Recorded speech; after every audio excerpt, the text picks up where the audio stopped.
বাংলাদেশে অন্তর্বর্তীকালীন উপদেষ্টা জনাব ডক্টর মোহাম্মদ ইউনূস সাহেবের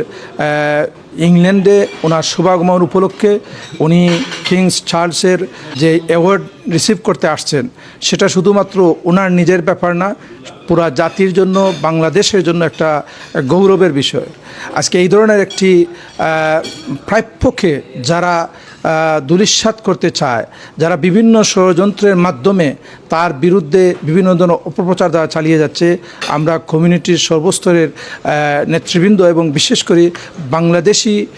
ব্রিটিশ কমিউনিটির সর্বস্তরের সবাই আমরা ঐক্যবদ্ধ যে আমরা এখানে তাকে একটা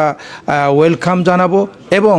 একজন সম্মানী ব্যক্তি হিসাবে তার সম্মান রক্ষার জন্য আমাদের যে দায়িত্ব রয়েছে আমরা সেটা সঠিকভাবে আমরা পালন করব। আমরা একটা